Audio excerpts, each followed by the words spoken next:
Hi, this is Yizhuo Wang from Lab2, and this is a presentation for laboratory 2. So basically, this laboratory requires me to program under the Linux environment and using socket programming to realize the client server's communication. So right now I'm using Wang 2 as a Linux system. Right now I have opened all the source files and two terminals. The reason why I opened two terminals is that I need to run a client and run a server on, each of them should run on a different terminal. And right here on the code, on the left side, it is not the original file because I altered it to make sure the server could serve different clients.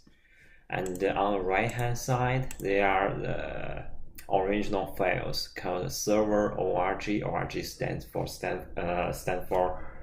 original and client.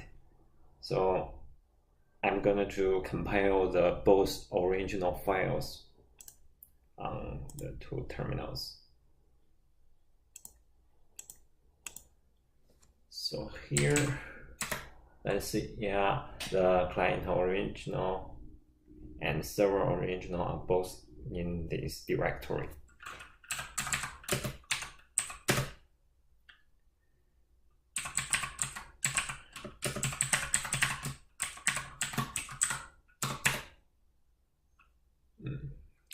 And meanwhile, compile the client file.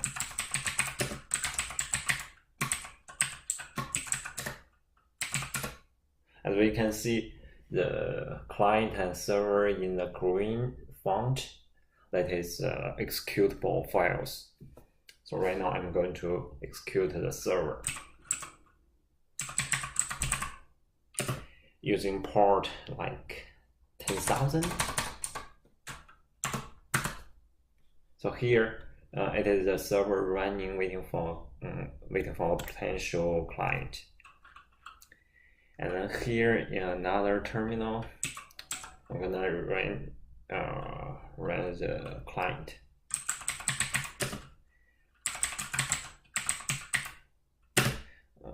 Using localhost and the same port 10,000. Please enter the message like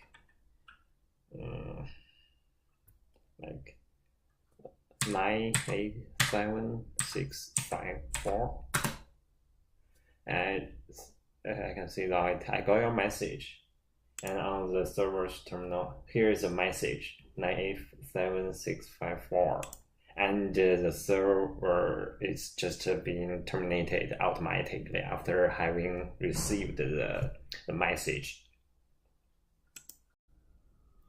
And then the tutorial asks to enhance the server code to make sure that server could serve different clients in the same time.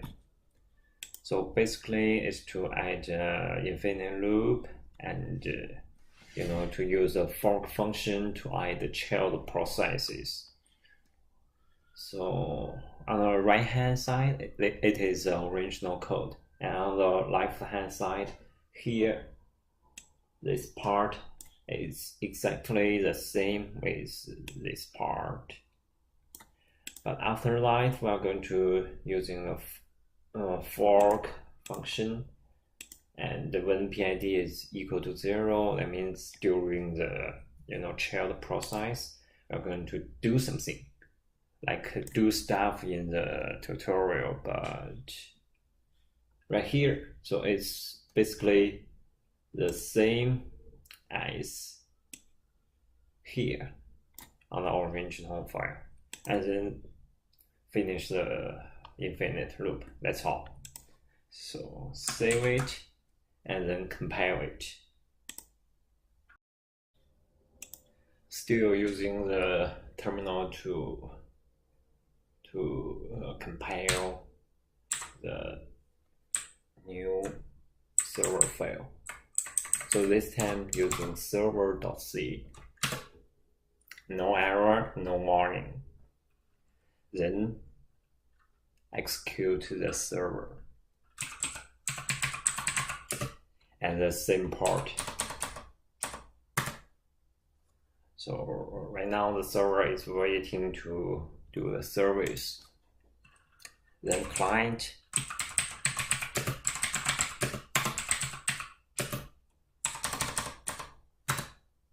A message, I will put some random thing here.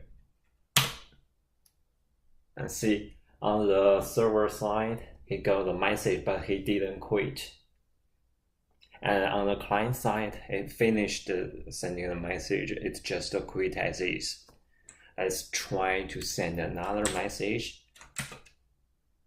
Probably another random message. See, the server still receives a new message. And the client just finished its work. Try the third one. Hope you are not boring about that. See, well, it's just some, random characters, and the server just still, keep running. So I'm gonna terminate by pressing Ctrl+C. Then the server just ends. So right here, I just downloaded the source code for client and servers, but this time it's not going to use TCP, it's going to use UDP. So the benefit for UDP is that it doesn't require the connection, it just sends, and well, it doesn't get some guarantee, but it's fast. And the same thing for source code. You can see the UDP code is much shorter than the TCP1 code. The same thing to a server. See, much shorter. And then I'm going to compile the new source code and run them.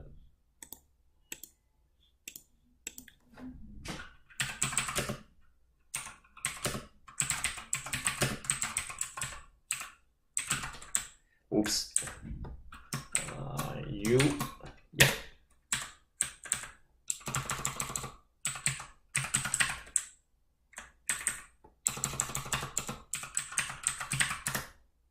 And everything seems great here. Let's try it.